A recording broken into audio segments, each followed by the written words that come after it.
Mjadala wa kitaifa kuhusu mchakato wa kupatikana kwa katiba mpya nchini Tanzania umeingia katika hatua mpya na kuibua hisia mseto miongoni mwa wanasiasa, wasomi, mashirika ya kiraia na wananchi wa kawaida. Hii ni kutokana na mfululizo wa kauli zinazotolewa na viongozi wa juu wa serikali na Chama cha Mapinduzi CCM.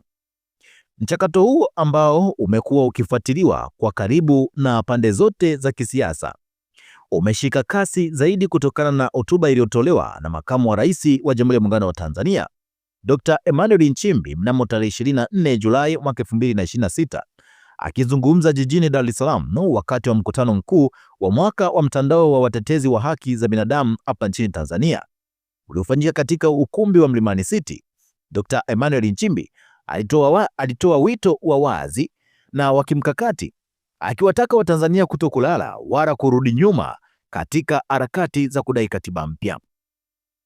Nikinukuu hapa maneno ya Dr. Emmanuel Nchimbi, alisema kuwa nikiambiwa kuna jambo tu kama makamu wa rais waambie Watanzania, nitasema kwamba pambaneni mpate katiba mpya, katiba ambayo ina makubaliano ya wadau wote, katiba yenye muafaka katika taifa, katiba ambayo kila Mtanzania popote alipo atajisikia fahari kujitambulisha, mimi natoka Tanzania, katiba inayojali maisha, alisema Dr. Emmanuel Nchimbi. Katika ufafanuzi wake, Dr. Nchimbi alieleza kuwa nia na utashi wa rais aliyeko madarakani ni nguzo kuu katika kukamilisha mchakato huo. Alibainisha kuwa katiba ya sasa inampa rais mamlaka makubwa mno na kwamba pasipo utashi wa dhati kutoka kwa mkuu wa nchi, mchakato wa katiba unaweza kukwama kwa miaka mingi. Dr. Nchimbi alisisitiza kuwa Rais Samia Suluhu Hassan ana utashi na nia thabiti ya kuweza kuruhusu mchakato huo utekelezwe. Hata hivyo, saa chache tu baada ya hotuba ya Dr. Emmanuel Nchimbi, mwenyekiti wa umoja wa vijana wa CCM, yani UVCCM Taifa, Mohamed Kawaida alichapisha ujumbe kupitia ukurasa wake wa mtandao wa kijamii wa Instagram ambao umetafsiriwa kuwa ni jibu la kuzuia kile kinachotafsiriwa kama ukiukaji wa nidhamu wa chama na wafuasi wake kwenye ukurasa huu na wachambuzi wa siasa, na ni jibu kwa Dr. Emmanuel Nchimbi. Andiko hilo liliambatana na kipande cha video kikimwonyesha Profesa Kitila Mkumbo alipokuwa akieleza wakati wa mkutano mkuu maalum wa CCM jijini Dodoma mnamo Mei 30 mwaka 2025 kuwa ajenda ya katiba mpya ni ahadi rasmi ya kisera ya CCM. Profesa Kitila Mkumbo ambaye alikuwa ni mwenyekiti wa kamati ya maandalizi ya Iran ya uchaguzi wa CCM ya mwaka 2025 mwaka 2030 alibainisha kuwa mchakato huo tayari umeingizwa kwenye Iran hiyo ya CCM na kwamba serikali inatenda kazi chini ya maelekezo hayo ya Chama cha Mapinduzi. Katika ujumbe wake, mwenyekiti wa UVCCM Taifa, Mohamed Kawaida, alikazia umuhimu wa taasisi kusimama au kusimamia misingi yake na kuzuia hali ya viongozi kujitengenezea umaarufu binafsi kupitia ajenda za chama. Nikinukuu hapa maneno ya Kawaida aliweza kuandika katika mitandao wa kijamii wa X na kule katika mtandao wa Instagram. Alisema kuwa chama cha siasa ni taasisi inayojengwa juu ya misingi ya utaratibu wa ndani, uwajibikaji wa pamoja na nidhamu ya chama na uongozi wa pamoja. Uimara wa taasisi haupimwi kwa umaarufu wa mtu mmoja, isipokuwa kwa uwezo wake wa kuweza kulinda taratibu, utamaduni na maamuzi ya pamoja. Pale ambapo viongozi au makada huanza kutanguliza malengo binafsi kuliko maamuzi ya taasisi, hujitokeza kile kinachoitwa personalization of power, hali ambayo maslahi ya mtu binafsi hupewa uzito kuliko uhalali wa taasisi. Mwisho wa kunukuu kile ambacho aliweza kukiandika Mohamed Kawaida, mwenyekiti wa UVCCM Taifa. Kawaida ameongeza kuwa kwa mtazamo wa kiongozi wa taasisi, michakato ya kumpima au kuchambua kiongozi si adhabu, bali ni sehemu ya uwajibikaji wa kitaasisi na utawala bora wa ndani. Amehitimisha kwa kusema kuwa taasisi imara hudumu milele wakati viongozi ni watu wa kupita, na kwamba CCM itaendelea kuongozwa na utamaduni wake wa nidhamu na uwajibikaji wa pamoja kuliko matakwa ya mtu mmoja. Nikinukuu tena hapa maneno ya kiongozi Bwana Kawaida, amesema kwamba hatimaye wanaoendana na mahadri na misingi ya taasisi huendelea kubeba chama au huendelea kubeba dhamana ya uongozi, huku wale wanaotanguliza maslahi binafsi wakajitenga wenyewe na misingi waliopewa ya kuisimamia.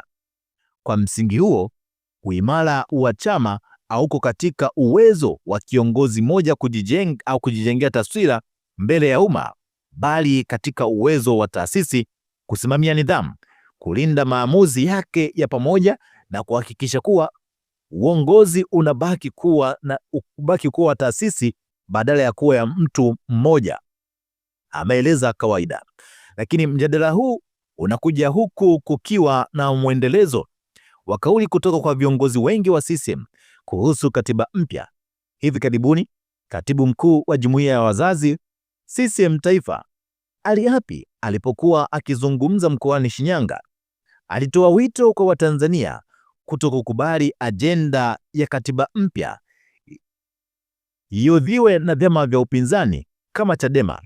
Hapi alieleza kuwa katiba mpya ni takwa pana la kitaifa linalohusu maslahi ya wananchi wote, na kwamba CCM imeshaweka mwelekeo wa wazi wa namna ya kuweza kutekeleza kupitia serikali yake. Naye Profesa Mkumbo, ambaye ni mbunge wa jimbo la Ubungo kupitia Chama cha Mapinduzi CCM na waziri wa nchi ofisi ya Rais, mipango na uwekezaji, akizungumza hivi karibuni bungeni jijini Dodoma, alieleza kuwa ajenda ya katiba mpya ni mali ya CCM kwa kuwa tayari imeingizwa rasmi katika ilani ya uchaguzi wa CCM ya mwaka 2025 mwaka 2030, katika kile kilichoelezwa pia kama jibu kwa vyama vya upinzani ambavyo vilikuwa vikieleza kuhusu kuharakisha mchakato wa katiba mpya kupitia mikutano yao mbalimbali ya hadhara. Sasa hayo ni maneno ambayo umeweza kuyasikia ya viongozi wa CCM wakiwa wanapiga au wakiwa wanampinga Dr. Emmanuel Nchimbi kwa kile alichoweza kukisema.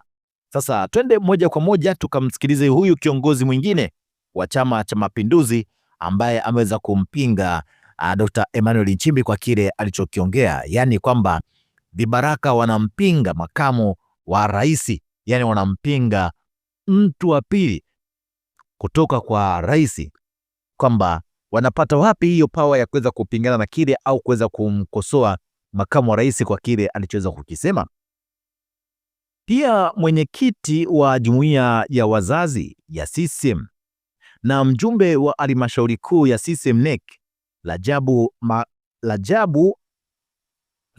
Maganya amesema kwamba mchakato wa katiba mpya ni sehemu ya utekelezaji wa ilani ya uchaguzi ya CCM ya mwaka 2030. Maganya amesema kuwa mchakato huu hauwezi kukamilika ndani ya mwaka mmoja, lakini ameeleza kuwa ameshangazwa na baadhi ya vyama vya siasa na watu wanaohamasisha wananchi kupigania katiba mpya kana kwamba imezuiwa. Ni nani aliyezuia katiba mpya? Ni nani amesema kuwa hakutokuwa na katiba mpya? Amehoji Maganya, akisitiza kuwa serikali na CCM hazijawahi kutangaza kuwa mchakato huo hautofanyika. Maganya ametoa kauli hiyo mnamo Julai 24 mwaka 2026 jijini Dar es Salaam wakati akizungumza na wanachama wa Chama cha Mapinduzi yani CCM katika eneo la Sinza wilayani Ubungo.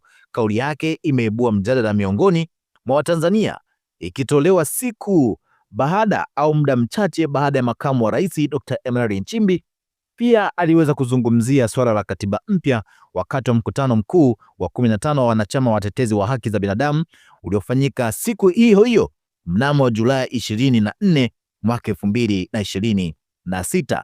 Sasa hapa tunaweza kuona kwamba hawa watu wanatoka kwa kasi kuweza kumpinga au kuweza kupinga kile ambacho makamu wa rais Dr. Emmanuel Nchimbi alitoka na kuweza kuambia Watanzania kwamba wapambanie katiba mpya ambayo itaweza kutetea maslahi yao na kuweza mtu kujisikia huru, kwamba ajisikie fahari kusema kwamba anatokea Tanzania. Popote pale atapokuwa, basi hawe anatokea Tanzania. Kwa nini Dr. Emmanuel Nchimbi alisema hivyo? Kwa mimi nilivyoweza kuona, kwa sababu kwa mambo yanayoendelea hapa nchini Tanzania, tumeweza kuona kwamba hapa nchini Tanzania kumekuwepo na utekaji ambao umekuwa ukiendelea hapa nchini kwetu, lakini hatujawahi kuona kwamba viongozi wakubwa kutoka Chama cha Mapinduzi wakitoka na kuweza kukemea jambo hili la utekaji. Tuweza kuona wale wanaokemea utekaji, mambo wanaofanywa, tukianzia kwa Humphrey Polepole. Humphrey Polepole alikemea utekaji unaofanyika nchini Tanzania, na yeye pia akatekwa, akapotezwa, mpaka leo hatujui alipo. Tukaona kuna Askofu Josephat Gwajima alikataa utekaji, lakini tuliona kilichokuja kutokea katika kanisa lake likafungwa na yeye akaenda kutafutwa. Sasa haya ndio mambo anayoongelea Dr. Emmanuel Nchimbi, kwamba tupambanie katiba mpya ambayo kila Mtanzania atakuwa anajiona fahari ya kuweza kujitangaza kwamba mimi natokea nchini Tanzania mahali popote pale atakapokuwa. Tuachie maoni yako, tuambie ni kipi ambacho nacho. Tukutane wakati mwingine na wasaa mwingine.